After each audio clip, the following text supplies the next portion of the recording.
kalian minggir. Jangan mau dijadikan tameng oleh keturunan jongos Belanda ini. Jangan mau diadu domba oleh jongos-jongos Belanda ini dengan sesama warga pribumi. Goblok Anda namanya. Kalau ada apa-apa siapa yang rugi? Kalau ada apa-apa sampai benturan atau bahkan sampai mengorbankan nyawa, siapa yang jadi korban?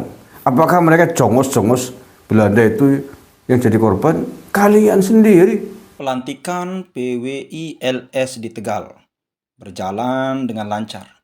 Meskipun di tengah-tengah acara ada sekelompok muhibin, sekitar 15 orang yang mencoba membuat rusuh di sana, saudara sekalian.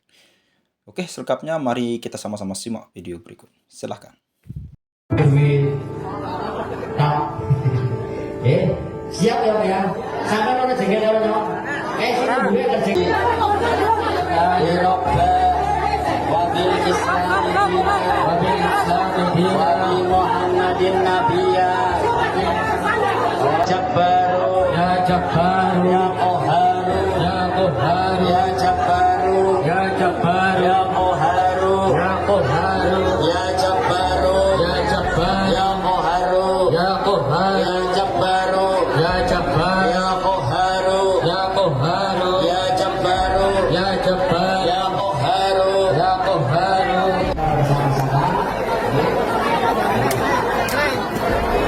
Bismillahirrahmanirrahim kepada jajaran pengurus Aceh,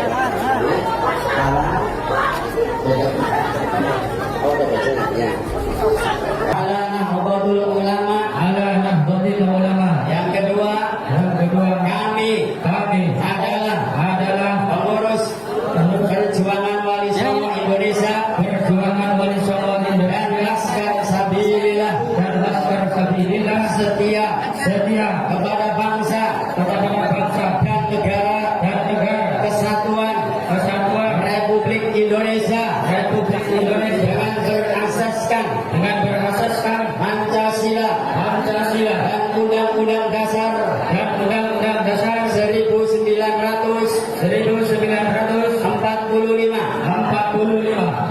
Tiga. Kami adalah pengurus Perjuangan Wali Songo Indonesia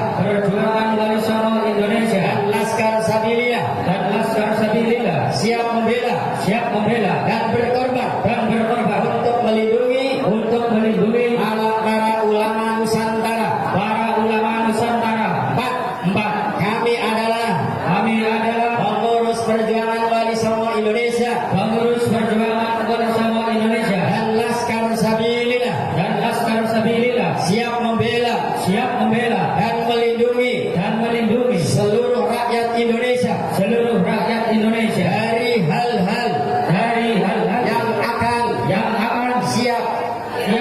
yang akan menghancurkan fondasi kesatuan rakyat Indonesia dan keutuhan NKRI. 5. Kami adalah pengurus Perjuangan Wali Songo Indonesia dan Laskar Sabilillah siap berpegang teguh pada kebenaran dan memperjuangkan kebenaran sampai titik darah penghabisan. 6. Kami adalah pengurus Perjuangan Wali Songo Indonesia dan Laskar Sabilillah siap menjaga marwah leluhur bangsa Indonesia dan melindunginya dari apapun dan siapapun yang akan merusak sejarah leluhur bangsa Indonesia. 7. Kami adalah pengurus Perjuangan Wali Songo Indonesia Laskar Sabilillah siap membela setiap usaha untuk memperjuangkan leluhur bangsa Indonesia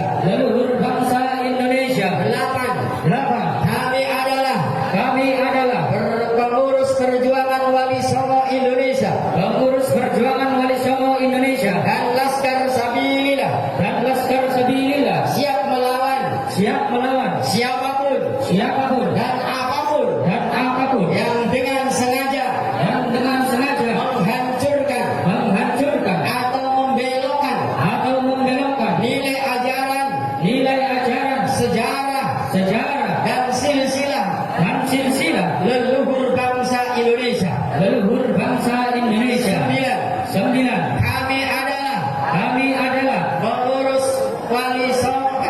perjuangan Wali Songo Indonesia, pengurus perjuangan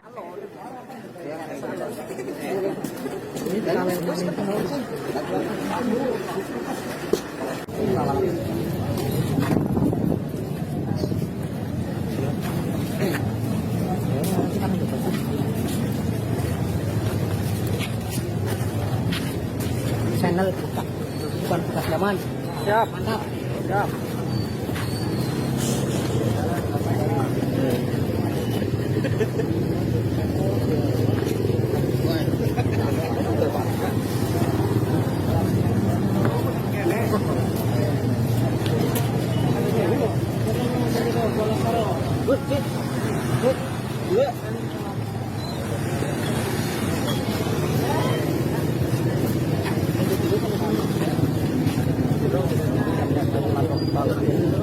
Kita tidak takut.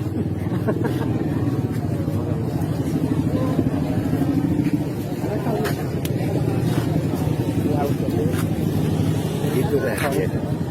Begitu deh. Ya kan?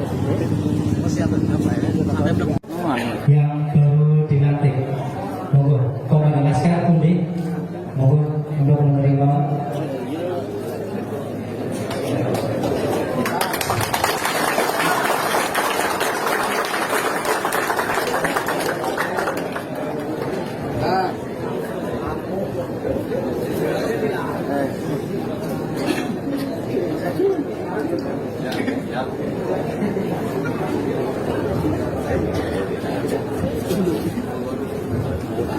Terima kasih. Untuk acara prosesi pelantikan yang terakhir, yaitu doa yang badhe dipimpin dari Panjenengan Bapak Kyai Misbah dumateng Panjenengan kula aturaken. Allahumma sholli ala sayyidina Muhammad. Al-Fatihah. Bismillahirrahmanirrahim. Alhamdulillahirabbil alamin. Arrahmanir rahim. Maliki yaumiddin. Iyyaka na'budu wa iyyaka nasta'in. Ihdinas siratal mustaqim. Shiratal ladzina an'amta 'alaihim ghairil maghdubi 'alaihim waladdallin. Allahumma shalli ala sayyidina Muhammad. Ya muhyi'atu bisyakwa. Ya sami'atu binajwa. Wa ya 'aliman bi kulli khafiyyatin. Nah, saudara sekalian, itu ya pelantikan PWILS di Tegal ya. Dan sempat terjadi kericuhan secara mendalam, namun kemudian mampu dihalau oleh PWILS yang memang berjaga pada tempat itu. Dan ini berbanding terbalik, saudara sekalian. Saya ingat pada acara Habib Bahar kemarin yang diundang di Pemalang itu tidak ada PWILS yang memang mengganggu acara tersebut, berjalan dengan lancar. Nah, meskipun ada penolakan sebelum datangnya Bahar bin Sumit ini, saudara sekalian, namun ketika ada acara tersebut dan tidak ada hal-hal yang mencurigakan, ya berjalan dengan lancar. Itulah dia akhlak daripada PWILS. Dan ini sejalan dengan apa yang disampaikan oleh Kiai Haji Amiruddin Utsman Al-Bantani, bahwa Laskar Sabilillah ini ada untuk para muhibbin, saudara sekalian. Kita ada, kata Kiai Haji Amiruddin, untuk para muhibbin ini yang sudah terlena, terbuai dengan doktrin-doktrin oknum habaib, saudara sekalian. Ya, meskipun menurut informasi, saudara sekalian, ini muhibbin ini banyaknya sekitar 15-an lah, seperti kata Gusmar ya. Dan selengkapnya mungkin kita sama-sama akan mendengarkan apa komentar dari Gusmar ini. Mari kita sama-sama simak, silahkan. Hari ini hari Kamis dini hari, ya, sangat lebih dini, Kamis dini hari 30 Januari 2025. Tadi malam PWILS Kabupaten Tegal menyelenggarakan acara pelantikan PWILS untuk Kecamatan Talang Kabupaten Tegal. yang menghadirkan langsung Ketua Umum PWI-LS Gus Abbas Buntet Cirebon. Nah, di tengah-tengah acara tersebut, sekelompok orang Mukibin Kabib sekitar 15 orang, saya terima informasinya, mencoba mau bikin gaduh, bikin rusuh acara pelantikan PWI-LS di Kecamatan Talang Tegal ini. Akhirnya mereka harus berhadapan dengan pasukan PWI Laskar Sabilah Tegal dan ada yang kena ketok kepalanya itu. Dan setelah itu mereka kemudian dihalau oleh panitia, dihalau oleh pasukan Laskar Sabilah dan langsung diamankan ke Polres Tegal. Dari video yang Anda lihat itu terlihat jelas sekali Mukibin ya. Mukibin yang mencoba mengganggu acara PWI-LS di Tegal. Ini peringatan ya, warning buat siapapun ente. Para Mukibin Kabib ini ya. Jangan sekali-kali mengganggu acara internal PWI-LS atau organisasi yang lain. Sepanjang organisasi itu memang diizinkan mendapat perlindungan oleh negara. Sepanjang organisasi itu bukan organisasi yang terlarang. Lain halnya kalau kegiatan itu dilaksanakan oleh ormas yang sudah dilarang, sudah dibubarkan oleh negara. Karena negara sudah membubarkannya. Anda harus siap mengambil resikonya. PWI-LS organisasi legal, diakui oleh negara, sudah terdaftar di Kemenkumham, punya badan hukum. Jadi nggak usah main-main. Kalau Anda tidak setuju, tidak sepakat dengan kegiatan PWI-LS, ya sampaikan saja ke aparat keamanan. Sampaikan protes Anda ke aparat keamanan, tapi jangan mengganggu acara ritual, prosesi acara yang kita selenggarakan. Itu namanya Anda nantang perang. Ya, kita selama ini menolak acara Habib karena Habib memang bukan turunan Nabi, memalsukan nasab, berbohong kepada umat Islam di Indonesia. Itu pun kita masih santun. Kita tolak, kita sampaikan ke aparat kepolisian. Alasannya kita terangkan, bla bla bla bla. Dan kita tidak pernah membuat gaduh di tengah-tengah acara yang sedang berlangsung. Kita bisa membedakan bagaimana bersikap bijak, bagaimana menyampaikan aspirasi kita. Kita tidak mungkin membuat kegaduhan, membubarkan acara pengajian, membubarkan acara sholawatan. Tidak mungkin. Kita memwarning, memberikan peringatan kepada aparat bahwa Habib ini bukan durian Nabi, artinya berbohong kepada kita semua. Tidak mungkin kita membiarkan warga asing menebarkan kebohongan, kepalsuan terus-menerus. Selain itu doktrinnya juga banyak yang sesat, menyesatkan. Banyak memalsukan makam, memalsukan sejarah. Apakah ini mau dibiarkan? Itu adalah kezaliman yang luar biasa kepada kita umat Islam khususnya dan kepada bangsa dan negara pada umumnya. Itu pun kita masih santun, kita tidak mengganggu acara-acara langsung di arenanya. Nah, makanya sekali lagi, kalau kalian berani mengganggu acara PWI Laskar Sabilah langsung, bahkan itu dekat dengan podium mau bikin gara-gara, ya akhirnya jangan salahkan kita kalau kemudian karena ketok kepalanya.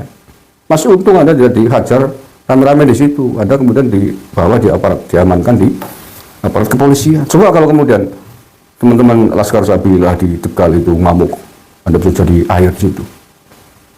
Ya, kita masih sopan santun, kita masih menghargai prosedur. Yang terakhir, sekali lagi para Mukibin sampean, kita tidak berhadapan, kita tidak berurusan dengan sampean sebenarnya. Yang kita hadapi, yang kita punya urusan adalah dengan warga keturunan Yaman, warga keturunan imigran dari Yaman yang mengaku-ngaku sebagai keturunan Nabi Sallallahu Alaihi Wasallam. Kalian minggir, jangan mau dijadikan tameng oleh keturunan Jongos Belanda ini. Jangan mau diadu domba oleh Jongos Belanda ini dengan sesama warga pribumi. Goblok Anda namanya. Kalau ada apa-apa, siapa yang merugi? Kalau ada apa-apa sampai benturan atau bahkan sampai mengorbankan nyawa, siapa yang jadi korban? Apakah mereka Jongos Belanda itu yang jadi korban? Kalian sendiri dibenturkan dengan sesama pribumi. Jangan mau menjadi orang bodoh kalian. Ya tentu saja mereka nggak akan berani dengan kita, jumlah mereka berapa gelintir. Apakah mereka kemudian akan menyesal melihat warga pribumi saling berbenturan, saling tabrakan? Enggak. Mereka akan keprok, akan tepuk tangan, akan senang karena mereka bukan warga pribumi. Mereka sejatinya adalah bukan bangsa kita, mereka keturunan bangsa asing yang memang sudah lama ingin mengincar Indonesia ini agar rusak, agar saling berantem, mengadu domba kalian dengan sesamanya. Mereka akan senang. Itu yang mereka inginkan sebagai tangan-tangan warga keturunan bangsa asing di sini, menginginkan Indonesia pecah belah. Jangan mau jadi domba sekali lagi. Biarkan kalau mereka berani menghadapi warga pribumi langsung, nggak usah kalian ikut-ikutan. Biarkan mereka, kalian sesama warga pribumi, nggak mau, jangan mau jadi domba. Bodoh namanya kalau kalian mau dijadikan tameng oleh mereka, sementara mereka senang-senang berfoya-foya di belakang kalian yang mau jadi korban dibenturkan dengan sesama warga Nusantara. Jangan terlalu bodoh sampean. Mereka adalah didikan Belanda, didikan penjajah. Penjajah dulu menjajah kita sukses karena politik, taktik, adu domba atau DPDN, imra, saling memecah belah sehingga kemudian kita mudah ditekuk, mudah dikalahkan, mudah dijajah berpuluh-puluh, beratus-ratus tahun. Ambil pengalaman itulah. Tidak ada untungnya sampai belain jongos-jongos Belanda imigran dari Yaman itu. Sekali lagi tidak ada untungnya Anda dibayar berapa oleh jongos orang-orang Yaman ini. Bukannya kalian yang diperas setiap saat, diperas tenaganya, uangnya, dengan iming-iming berkah dari keturunan Nabi, dari Ahlul Bait. Jangan goblok-goblok amat Anda. Menjadi orang Nusantara yang cerdas gitu loh. Sudahlah yang dulu-dulu sudah, sekarang kita perbaiki. Jadilah warga negara yang cerdas, membela bangsa dan negaranya sendiri, membela leluhurnya sendiri, bukan membela bangsa asing, bukan membela keturunan dari Yaman yang notabene adalah antek-antek penjajah Belanda yang memusuhi leluhur kita, ulama-ulama kita Nusantara dulu. Kok mau-maunya dibenturkan, diadu domba. Seandainya kalian bentrok, kita bentrok, kemudian di antara kita ada yang menjadi korban, mereka itu akan tertawa melihat kita berhasil diadu domba, nggak akan menyesal. Mereka akan tertawa terbahak-bahak senang karena setelah bentrok pecah, jalan mereka untuk menguasai bangsa ini terbuka lebar. Ya, sekali lagi saya ingatkan kalian, saudara-saudaraku, sesama pribumi, mundur kalian. Jangan mau diadu domba, jangan mau jadi tamengnya para keturunan imigran Pahlawi Yaman ini. Ya, tapi kalau diperingatkan, nggak mau, sudah diingatkan begini nggak mau, Anda tetap nekat menjadi tamengnya jongos-jongos antek-antek Belanda orang Yaman ini, Anda berarti bagian dari pengkhianat bangsa dan negara. Kalau sudah diingatkan nggak mau ya, dan pengkhianat bangsa dan negara hukumnya sama dengan penjajah. Rasulullah di Jihad NU, Basim Asmari dulu 22 Oktober dalam fatwanya dan resolusi jihadnya mengatakan pengkhianat juga wajib dihukum mati dalam konteks melawan bangsa dan negaranya. Terima kasih. Assalamualaikum warahmatullahi wabarakatuh.